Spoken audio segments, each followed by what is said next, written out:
किस्मत लिखने वाले को भगवान कहते हैं और बदलने वाले को भोलेनाथ कहते हैं।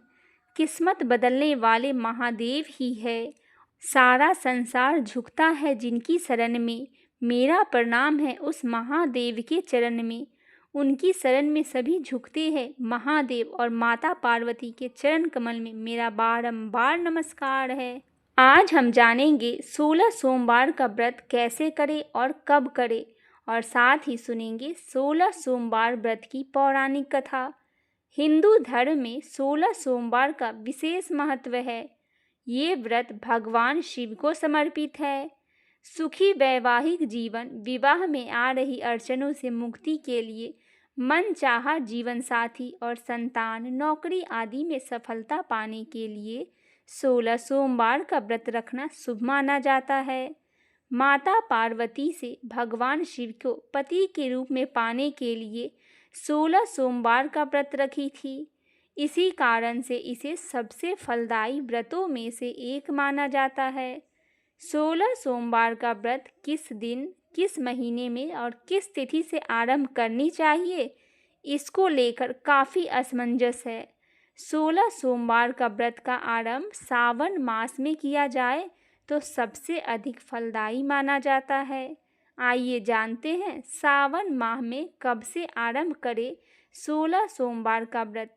इसके साथ ही जानेंगे 16 सोमवार व्रत की पूजा विधि और साथ ही सुनेंगे 16 सोमवार व्रत की कथा। सावन मास में पड़ने वाले सोमवार के दिन 16 सोमवार का व्रत आरंभ करना चाहिए।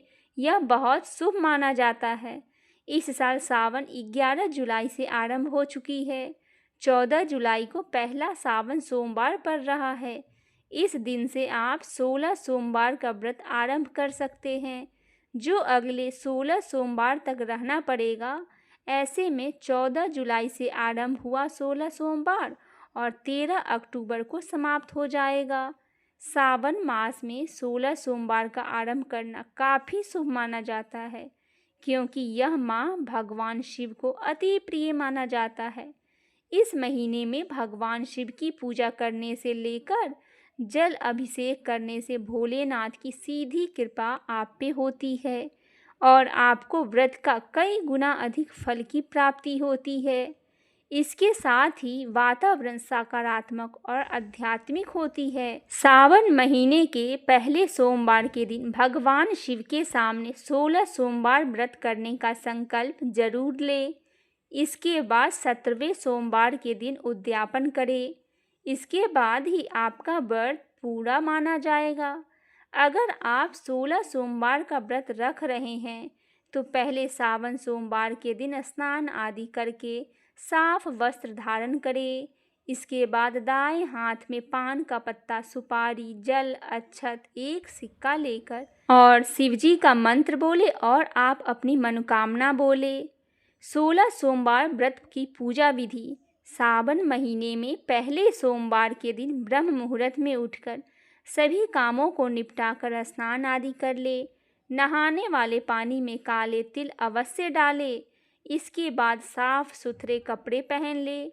फिर शिवजी के समक्ष व्रत का संकल्प ले और दिन भर फलाहारी व्रत रखे और शिवलिंग में जल चढ़ाने के साथ पूजा कर ले। इसके बाद शाम को प्रदोष काल में सावन सोमवार की पूजा आरंभ करें। आइए सुनते हैं 16 सोमवार व्रत की पौराणिक एवं प्रमाणिक कथा। एक समय श्री महादेव जी पार्वती जी के साथ भ्रमण करते हुए मृत्यु लोक में अमरावती नगर में आए। वहाँ के राजा ने शिव मंदिर बनवाया था, जो कि अत्यंत भव्य एवं रमणीय था, मन को शांति पहुँचाने वाला था। भ्रमण करते समय शिव पार्वती भी वहाँ ठहर गए। पार्वती जी ने कहा, हे नाथ, आओ आज इसी स्थान पर चौसर पांसे खेलेंगे। खेल प्रारंभ हुआ। शिवजी कहने लगे, मैं जीतूंगा। इस प्रकार उनकी आपस में वार्तालाप होने लगी। उस समय पुजारी जी पूजा करने आए। पार्वती जी ने पूछा, पुजारी जी बताइए जीत किसकी होगी। पुजारी जी बोले, इस खेल में महादेव जी के समान कोई दूसरा प्रांगत नहीं हो सकता। इसीलिए महादेव जी ही यह बाजी जीतेंगे। परंतु हुआ उल्टा, जीत पार्वती जी की हुई। अतः पार्वती जी ने पुजारी को कोढ़ी होने का श्राप दे दिया कि तूने मिथ्या भाषण किया है। अब तो पुजारी कोढ़ी हो गया। शिव पार्वती जी दोनों वापस चले गए। कुछ समय पश्चात अप्सराएं पूजा करने आई। अप्सराओं ने पुजारी जी के उसके कोढ़ी होने का कारण पूछा। पुजारी जी सब बातें बता दी। अप्सराएं कहने लगी, पुजारी जी आप 16 सोमवार का व्रत करें तो शिव जी प्रसन्न होकर आपका संकट दूर करेंगे। पुजारी जी ने अप्सराओं से व्रत की विधि पूछी। अप्सराओं ने व्रत करने का और व्रत का उद्यापन करने की संपूर्ण विधि बता दी। पुजारी जी ने विधि पूर्वक श्रद्धा भाव से व्रत प्रारंभ किया। अंत में व्रत का उद्यापन भी किया। व्रत के प्रभाव से पुजारी जी रोग मुक्त हो गए। कुछ दिनों बाद शंकर पार्वती जी पुनः उस मंदिर में आए तो पुजारी जी को रोग मुक्त देखकर पार्वती जी ने पूछा, मेरे दिए हुए श्राप से मुक्ति पाने का तुमने कौन सा उपाय किया? पुजारी जी ने कहा, हे माता, अप्सराओं द्वारा बताए गए 16 सोमवार के व्रत करने से मेरा यह कष्ट दूर हो गया। पार्वती जी ने भी 16 सोमवार का व्रत किया, जिससे उनसे रूठे हुए कार्तिकेय जी भी अपनी माता के पास प्रसन्न होकर आज्ञाकारी हुए।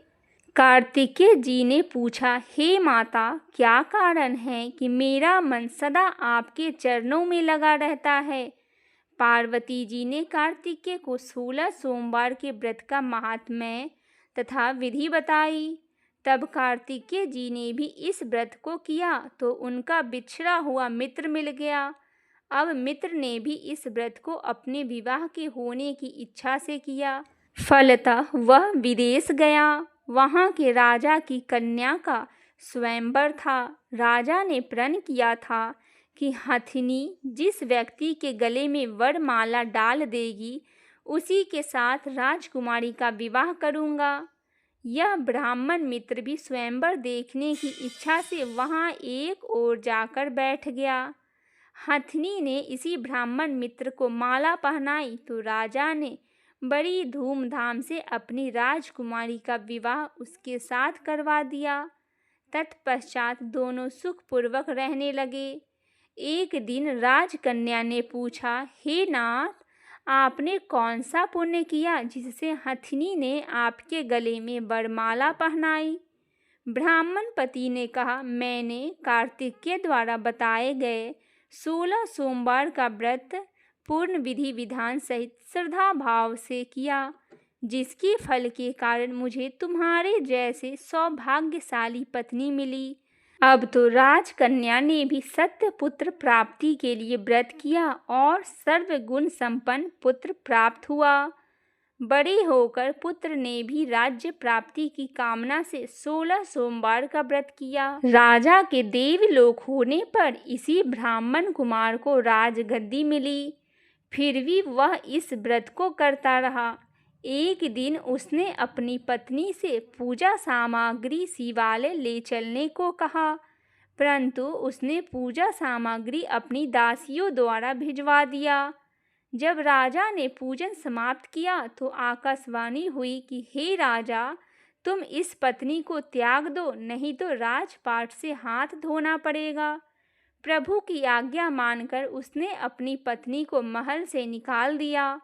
तब वह अपने भाग्य को कोसती हुई एक बुढ़िया के पास गई और अपना दुखड़ा सुनाया तथा बुढ़िया को बताया, मैं पूजन सामग्री राजा के कहे अनुसार शिवालय में नहीं लेकर गई और राजा ने मुझे निकाल दिया। बुढ़िया ने कहा, तुझे मेरा काम करना होगा। उसने स्वीकार कर लिया। तब बुढ़िया ने सूत की गठरी उसके सिर पर रखी और बाजार भेज दिया। रास्ते में आंधी आई तो सिर पर रखी गठरी उड़ गई। बुढ़िया ने डांट कर उसे भगा दिया। अब रानी बुढ़िया की यहाँ से चलते चलते एक आश्रम में पहुँची। गोसाई जी उसे देखते ही समझ गए कि यह उच्च घराने की अबला विपत्ति के कुमारी है। वे उसे धैर्य बंधाते हुए बोली, बेटी तू मेरे आश्रम में रह, किसी प्रकार की चिंता मत कर। रानी आश्रम में रहने लगी, परंतु जिस वस्तु को वह हाथ लगाती वह वस्तु खराब हो जाती। यह देखकर गोसाई जी ने पूछा, बेटी किस देव के अपराध से ऐसा होता है? रानी ने बताया कि मैंने अपने पति की आज्ञा का उल्लंघन किया है और शिवालय में पूजन के लिए नहीं गई, इससे मुझे घोर कष्ट उठाने पड़ रहे हैं।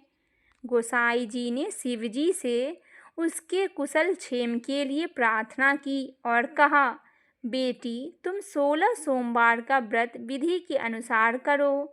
तब रानी ने विधि पूर्वक व्रत पूर्ण किया और व्रत के प्रभाव से राजा को रानी की याद आई और दूतों को उसको खोज में भेज दिया। आश्रम में रानी को देख दूतों ने राजा को बताया। तब राजा ने वहां जाकर गोसाई जी से कहा, महाराज यह मेरी पत्नी है, मैंने इसका परित्याग कर दिया था, कृपया इसे मेरे साथ जाने की आज्ञा दे। शिवजी की कृपा से प्रतिवर्ष 16 सोमवार का व्रत करते हुए वे आनंद से रहने लगी और अंत में शिवलोक को प्राप्त हुई। कथा सुनने के पश्चात शिवजी की आरती ओम जय शिव ओमकारा गाए। इस प्रकार कथा समाप्त हुआ। बोलिए महादेव संग माता पार्वती की जय हो। आशा करती हूँ मेरे द्वारा दी हुई यह कथा आपको पसंद आई होगी। पसंद आए तो चैनल को सब्सक्राइब, वीडियो को लाइक और शेयर अवश्य करें। जय भोलेनाथ।